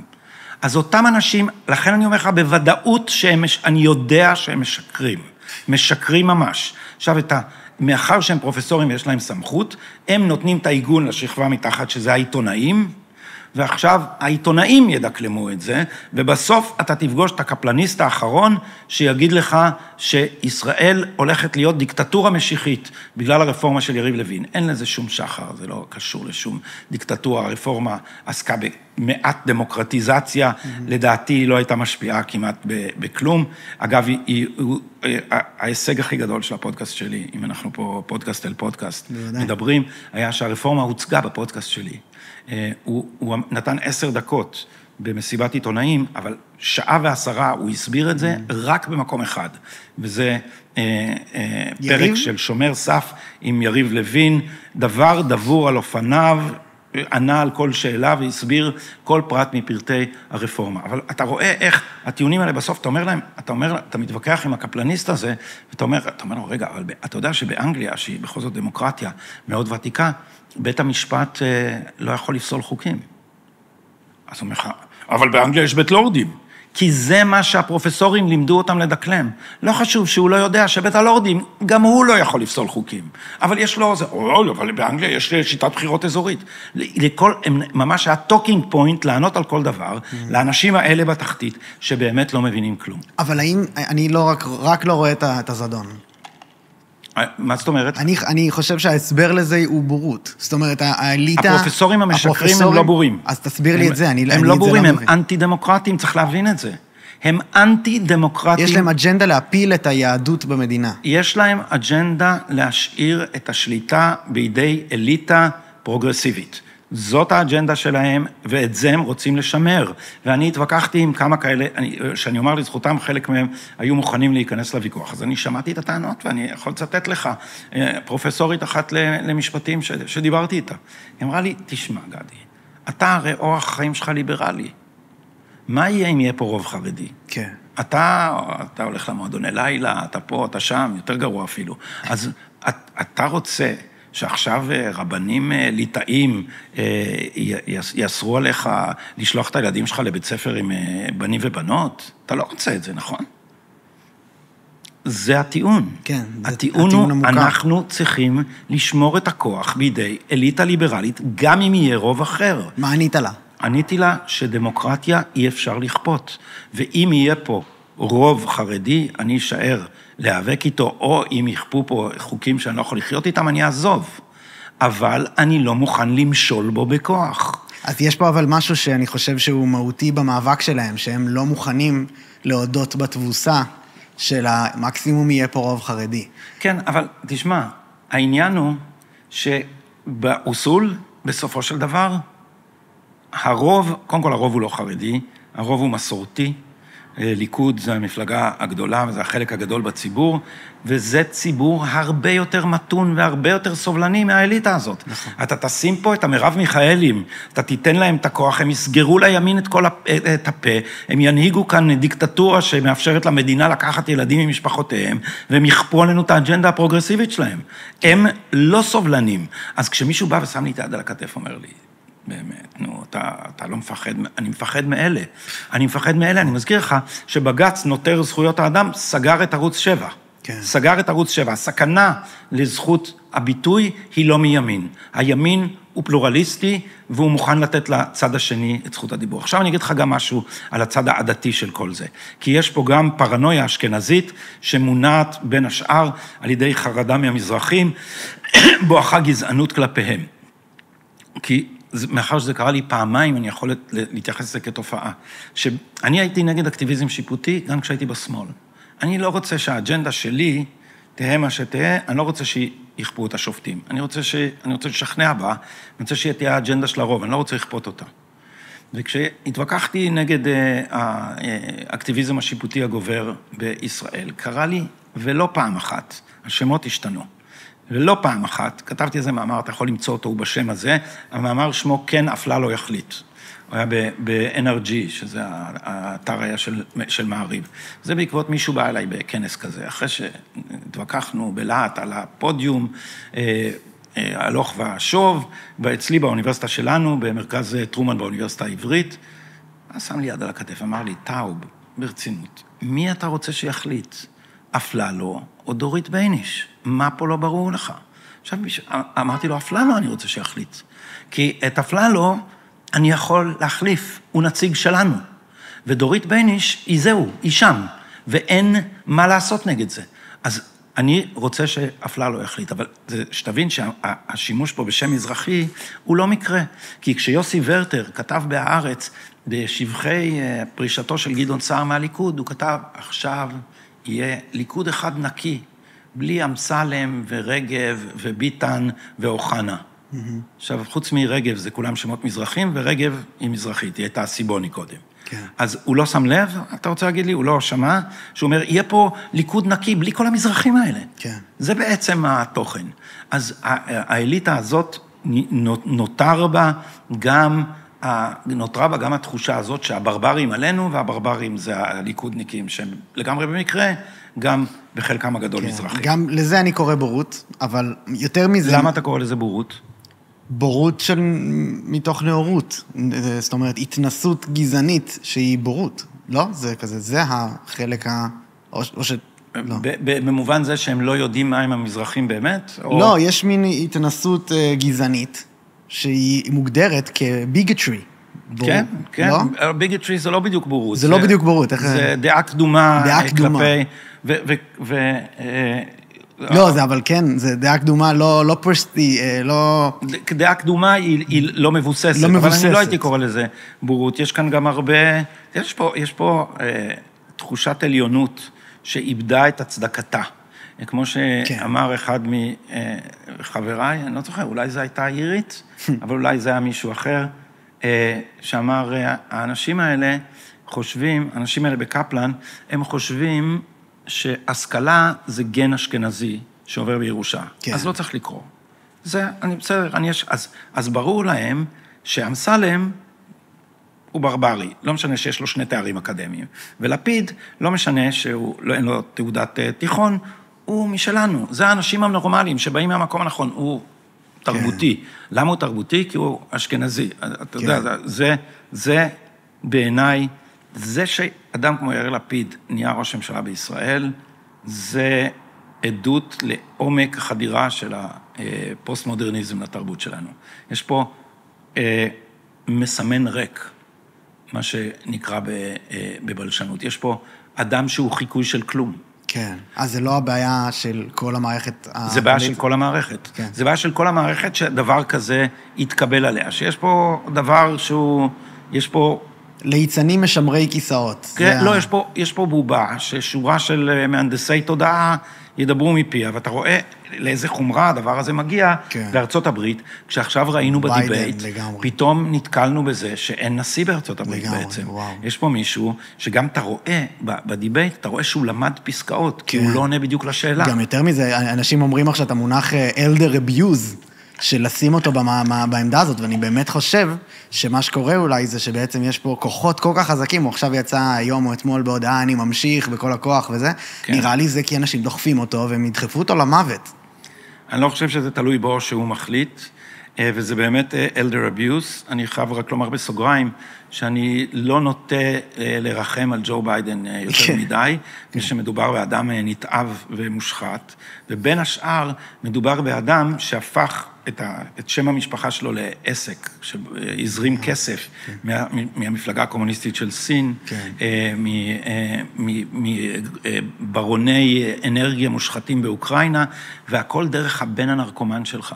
איזה מין אדם לוקח בן, באמת נרקומן, מחלה, לא שולט בזה, ושופך את כל הכסף של המשפחה דרכו. אתה מבין שאתה משמיד נרקומן, כשאתה נותן לו אינסוף כסף. כן. ויש על זה ספר נפלא, ראיינתי את המחברת בפודקאסט שלי, מירנדה דיוויין, שנקרא Laptop from Hell. Hunter Biden's Laptop. ואפשר להסתכל, תראה, תסתכל מה קרה בשתי מערכות בחירות.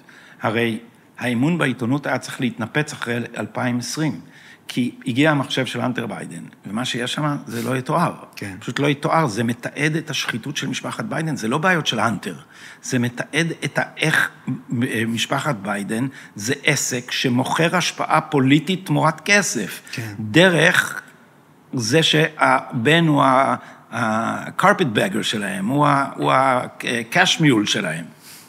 והדבר הזה, הסיפור הזה דוקה לחלוטין על ידי התקשורת. חצי מהאנשים באמריקה עד עכשיו לא יודעים על מה מדובר. כן. אז היה צריך להיות משבר אמון בתקשורת, זה לא קרה. אבל עכשיו זה קרה, כי עכשיו זה היה בדיבייט, ואי אפשר היה להסתיר את זה. עוד אי אפשר לראות את העדבות של מה שזה יעשה. אבל תקשיב, בא לי להגיד לך משהו מעניין, שאני מניח שגם יעלה בתגובות, שאני רואה דמיון, ואני לא יודע איך תקבל את ההקבלה הזאת, אבל אני שומע דמיון בין הדברים שאתה אומר לדברים שפייגלין אומר, ולאו דווקא רעיונית, אלא יותר מסגרתית. באיזה מובן? שיש לך, הרבה מהאנשים שמגיעים אליי לפה, זה אנשים, הרבה מהאנשים שהייתי רוצה שיגיעו ולא מגיעים, זה אנשים שלא רוצים להביע את רעיונותיהם, כי הם בעצם ריק. הם טשטש את האויב, בלבל כזה, כן. סלט מונחים. ואני שומע במה שאתה עושה, ואני חושב, אני אשמח לשמוע מה אתה חושב על ההקבלה הזאת, אבל שבגלל שגם הוא וגם אנחנו, אנשי פודקאסט, והעולם הזה הוא בעצם, העולם התקשורת וההסברה לציבור שלנו, הוא כל כך קיים בתוך המסרים שלך, אז יש אמת, חתירה לאמת, שמראה את התמונה בצורה, של מה שבעצם עושים לנו בצורה כל כך ברורה, שאתה גם פתוח להשמיע אותה לעומקה ולאתגר אותה. מי זה אנחנו, כשאתה אומר הציבור שלנו, אתה כולל אותי ואותך? בוודאי. הקהל שלך והקהל של הפודקאסט שלי, בעיניך הם חופפים? לא, אבל אוקיי, זה כן משהו מעניין. אני שמעתי לאחרונה על מונח שנקרא anti-establishmentism, שאני חושב שמאפיין את צורכי הפודקאסט בכללי אולי, וזה גם קצת אתגר. אני זוכר את המילה הכי ארוכה בשפה האנגלית, היא anti-disestablishmentarianism. כן.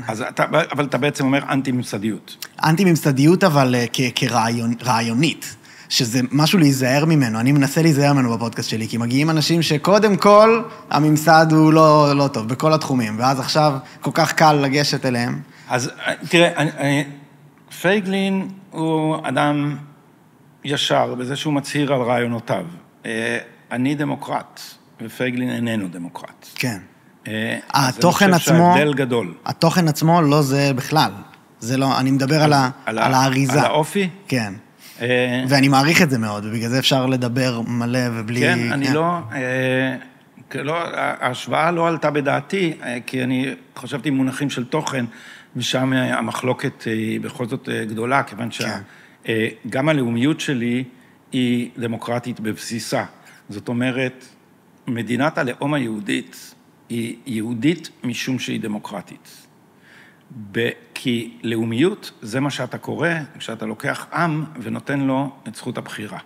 לכן, כדי לבטל את אופייה היהודי של מדינת ישראל, יהיה צורך קודם לבטל את הדמוקרטיה, שזה הדבר שאליה חותרת האליטה הפרוגרסיבית על ידי העצמת בית המשפט. ויצטרכו מלמעלה לבטל את הדמוקרטיה כדי לבטל את אופייה היהודי של המדינה. למה? זה מאוד פשוט. כי כל עוד יש פה רוב יהודי וזכות הצבעה כללית, שבת יהיה יום המנוחה שלנו, החגים היהודיים יהיו לוח השנה שלנו, עברית תהיה שפתנו הראשונה, והסמלים שלנו יהיו לקוחים מהתרבות היהודית. כדי לבטל את זה, את אופייה היהודי של ישראל, צריך לקחת את זכות ההצבעה מהאזרחים, כי כל עוד היא בידם, הם יתעקשו שהמדינה הזאת תהיה ביטוי של התרבות הייחודית שלהם. כן. אתה לא חושב שהתרופה, או התנועת נגד לכל מה שאתה מתאר, של האליטות שמכתיבות תודעה, זה בעצם עולם ההפצת מידע כמו שאנחנו עושים? אני חושב שהם איבדו שליטה על הנרטיב, ואנחנו בשורת העתיד. בדיוק. אני בפירוש חושב את זה. לאחרונה היה לי חיכוך עם רלוונט TV, אתה מכיר אותם? בוודאי, כן. אז ידידי, פרופסור ליאב אורגד, הציע שנעשה תוכנית ביחד, אחרי שהוא היה אצלי בפודקאסט. הוא איש שמאל. אבל הוא אדם פתוח, מתון, מוכן לוויכוח אמיתי, מוכן להודות בטעות אם אתה מצליח לשכנע אותו. תענוג, הוא היה אצלי בפודקאסט, ואמרנו, ראינו כי טוב, הצענו לרלוונט תוכנית, אני והוא ויכוח.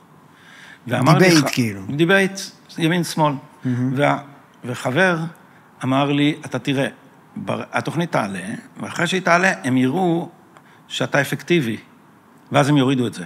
כי שמאל לא מוכן לסבול. זה מה שקרה? ימני אפקטיבי. זה קרה לפני שהתוכנית עלתה. וואו. אחרי 3 פיילוטים, הודיעו לנו שלא. עכשיו הייתה מלחמה שם. טלי בן עובדיה, שבינתיים פרשה מרלוונט. טלי בן עובדיה ניהלה מלחמת חורמה כדי שלא ישמעו את הדעות שלי. או כמו שאמר עמוס שוקן, הדעות של גדי טאוב אינן לגיטימיות ולא צריכות להישמע. כן. שזה היה הדעות בעד הרפורמה. הדעות של חצי מהעם, בעיני מול של עיתון, חצי מהעם, הן לא רק לא צריכות להישמע, הן לא לגיטימיות. אז התוכנית ירדה. בלי לרדת יותר מדי על רלוונט TV בזה, הצפיות שלהם לא גדולות, וזה נראה לי בדיוק בגלל זה, זה הטעות עצמה. בדיוק כמוך, אני חושב. וכתבתי על זה שרשור, עכשיו אני אכתוב מאמר, אולי כמה ימים אחרי שהפודקאסט הזה יעלה, המאמר יתפרסם, שבו המטאפורה המרכזית שלי היא כזאת והיא רלוונטית לכל מי שעושה פודקאסטים לפי דעתי. הם כבר לא יכולים לסתום לנו את הפה, אז הם מנסים לסתום לעצמם את האוזניים. בדיוק. זה מה שהם עושים. אנחנו נעשה ככה, ולא נשמע מה שטאוב אומר. ומה שקורה כתוצאה מהדבר הזה, זה למסד הרעיוני שלך נהיה, העצמות שלך מאבדות סידן. אתה נהיה שביר, כי אתה מגן על הטיעונים שלך מפני חיכוך עם איזשהו אתגר, והם מתנוונים. ואז אתה משמיע לעצמך מונולוג של ליאור שליין לנצח, ואתה פשוט לא יודע מה חושבים בצד השני, אתה פשוט לא יודע שיש לצד השני טיעונים טובים, ואז אם אתה לא מבין מה הטיעונים של הצד השני נגד חלוקת הארץ, אם אתה פשוט לא מבין, אז אתה לא יכול לבסס את העמדה שלך, ואז התוצאה היא מה? התוצאה היא שהאנשים האלה עוד מקשקשים ומלהגים על פתרון שתי המדינות, אין לזה קונים אחרי 7 באוקטובר. אין לזה קונים ולא יהיו לזה קונים, כי גם שמאלנים מרעננה לא יהיו מוכנים לגור 5 דקות מכוח צבאי פלסטיני שעלול לפלוש בטנדרים ולשרוף להם את הילדים בעריסה. כן. אז הדבר הזה פשוט ירד מהשולחן, אבל העיתונות מסרבת לתת לצד השני לדבר. אז מה קורה עם פוליטיקאים ימניים? אחר כך הם מתפלאים שיריב לוין בא לפודקאסט שלי. הוא לא ילך לערוץ 2, לערוץ 12 כדי לפרוס את הרפורמה שלו, כי הם יתחרו במי יתנפל עליו יותר כדי להראות לחבר'ה שלו שהוא יותר חזק, ולא ייתנו לו לדבר. ואז ראש הממשלה פותח ערוץ טלגרם ושם הוא מדבר, או בא לפטריוטים ושם הוא מדבר, או יתארח בפרק 100 אצלי בפודקאסט לשיחה של 1.5 שעות. למה ראש ממשלה בא לפודקאסט של גדי טאוב ולא לאולפן של דני קושמרו? מפני שבאולפן של דני קושמרו לא באמת יתווכחו עם העמדות שלו. ינסו לסתום לו את הפה, ינסו להגחיך אותו, ינסו להאשים אותו, ינסו להראות שמתבריינים עליו ושזה speaking truth to power, אתה יודע, העיתונות צריכה לאתגר, אתם לא מאתגרים, אתם רומסים. או אפילו להוציא פשוט כותרת ב5 דקות. כן, כן. זה כאילו קשור למה שאמרתי על פייגלין, שאני חושב יותר מזה, אני לקח צעד אחורה. עידן, אח שלי, פה, חלק איתי משהו שלא ידעתי שהוא מרתק, ואני לא יודע אם אתה יודע, המונח פודקאסט הומצא, אני מקווה שזה נכון, אם לא תתקנו אותנו, אבל המונח פודקאסט הומצא על ידי סטיב ג'ובס. שהוא רצה להפוך ברודקאסטינג לפודקאסטינג, כמו אייפוד, אז כן. היה לו חזון, הוא איש חזון שהרי הצליח להביא לנו לכולם לכיס את הפלאפונים, הוא האיש חזון שאמר יום אחד יהיה תחנת רדיו לכל אדם, ולא נצטרך יותר תקשורת ממסדית. והנה תראה איך זה קורה, זה מדהים. כן, תחנת רדיו לכל אדם לא תהיה בסוף, כי אז אף אחד לא ישמע כלום ולא תהיה היררכיה. בספק אם הדבר הזה הוא רק טוב, אתה יודע, חלק מהתעמולה האנטי-ישראלית מצליחה בגלל טיק-טוק. היא פשוט, יש 1.8 מיליארד צייצנים פוטנציאליים בעולם המוסלמי, ויש 8 מיליון יהודים בישראל ו6 מיליון יהודים בארצות הברית, שמתוכם 4 מיליון הם בצד הלא נכון. אז גם הקקפוניה הזאת לא בהכרח מבטלת את הצורך בכלי תקשורת שבוררים בשבילך. ואת זה גם אתה יודע, כי הפודקאסט שלך מאוד מצליח. ולמה הפודקאסט שלך מאוד מצליח, ולא כל... אתה יודע כמה אנשים יש להם פודקאסטים? כן. שאף אחד לא שומע עליהם, ויש להם 45 צפיות. כל אחד יכול לעשות את זה, חזון סטיב ג'ובס. אבל אתה לא רוצה לשבת שעה ולהקשיב לכל אחד. אז אתה, כמה זמן אתה עושה את הפודקאסט הזה? 1.5 שנה. אז אני עושה את שלי... כן, מ-2020 אצלך, נכון? זה כמעט, זה 4 שנים. כן, או אפילו 19 או 20, אני חושב 20, זה היה מהסגר של הקורונה. כן, זה היה הסגר הראשון, 20. מרץ 20. אז שם התחלתי לעשות זה, ובהתחלה מעט מאוד צפו, אבל מה קורה? אתה משקיע בפודקאסט שלך, ואתה מביא שיחות איכותיות, ואתה משקיע כסף בציוד המפואר שיש לך הרבה יותר מילי, ואז אתה מביא מוצר שאנשים רוצים לצרוך אותו, ואתה יודע, הפודקאסטים הטובים, אנשים מפתחים הרגלים איתם, כמו שאתה בטוח יודע, ממה שאומרים לך הצופים שלך, ויש אנשים שאומרים לך, למה לא היה שבוע פרק? אני עשיתי את ההליכה שלי בים ביום שישי, ולא היה לי מה לשמוע, מה קרה, מה הולך איתך? כן. אז אתה מייצר בסוף הרגלים, אז זה לא רק הקפוניה, היא נוצרת היררכיה. אני לא התכוונתי במה של סטיב ג'ובס, אני חושב שהוא כן הכניס בזה competence, זאת אומרת, אתה צריך יכולת בסופו של דבר, ואז יהיה לך את זה. זה שיש את האופציה לכל אחד, זה אולי טוב, אבל לאו דווקא כל אחד צריך שיהיה לו. מסכים בהקשר הזה, אבל כן, נגעת בהצלחה של הפודקאסט פה, אז אני חושב שיש פה את הקטע שמשותף לי לך, ואולי גם לפייגלין, שבגלל זה הכנסתי אותו לשיחה, זה החתירה אחר אמת. קל לזהות כשמישהו בא ומכניס את עצמו בכוח, וקל לזהות שמישהו מכתיב לך אג'נדה בכוח. אני באמת מנסה להבין מהי האמת, ואני חושב שגם אתה. אני בטוח שרבים בצד השני של המתרס גם רואים את עצמם כך, ואומרים עלינו את ההפך. וואו. הרי טלי בן עובדיה שרצתה שאני לא אהיה ברלוונט, מה הטיעונים שלה?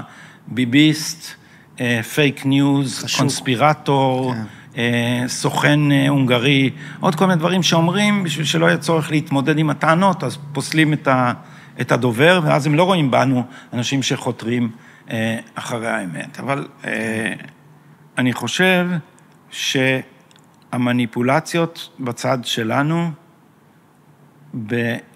בממוצע פחות בוטות.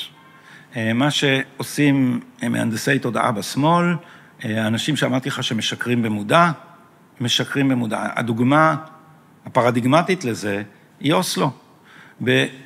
מיד אחרי שערפאת הגיע לכאן, ב-94, הוא התחיל לנאום נאומי ג'יהאד בערבית.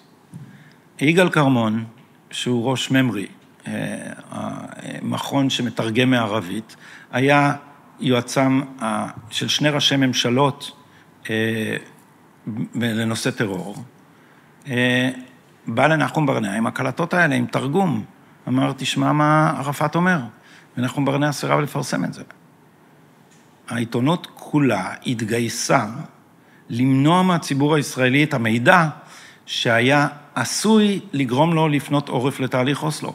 פשוט באופן מכוון יצרו פה נרטיב שקרי, בתקווה שאנחנו נעבור את הקטע הזה, ואז באמת יהיה שלום, ואז כאילו הקטע שהציבור, כי הציבור הוא לא מספיק סבלני, הוא לא, אז כן. לא צריך לתת לו מידע מסוכן. אז אני חושב שבשמאל, באופן גלוי ובוטה, האנשים שעובדים במוסדות האלה, יודעים שהם מהנדסים נרטיב שאיננו אמת. אולי הגיע הזמן לזנוח את השיח על ימין ושמאל. זאת אומרת, אולי זה שיח מפלג, וימין ושמאל מעיד על איזשהו שוויון בין הצדדים.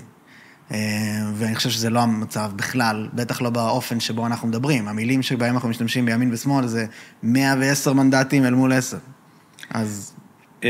אני לא חושב שזה 100 מנדטים, אני חושב שיש עתיד, והמחנה הממלכתי ועוד רבים אחרים, הם בסוף מתיישרים לשמאל.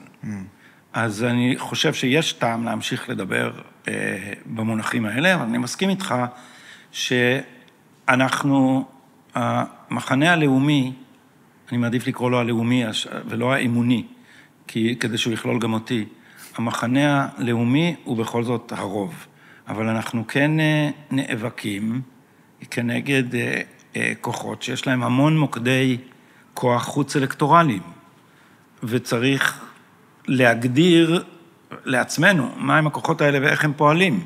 בראש ובראשונה בית המשפט. אנחנו צריכים להבין מה האידיאולוגיה שמנחה את השופטים, ולמה היא מסוכנת לעתידו של המפעל הציוני. אז לכן המושגים האלה, בינתיים אין להם תחליף. הם עוזרים אבל? הם מקדמים אותנו אל עבר עתיד טוב, או מעכבים אותנו? הגדרת הבעיה היא שלב הכרחי בדרך לפתרון. הבנתי אותך. אוקיי. טוב, אז ממש תודה. גדי, היה תענוג, ממש. לכבוד ולעונג. שיהיו... כפודקסטר לפודקסטר. לגמרי. תודה רבה למי שצפה והאזין. תראה פעמים הבאות. תודה, דניאל.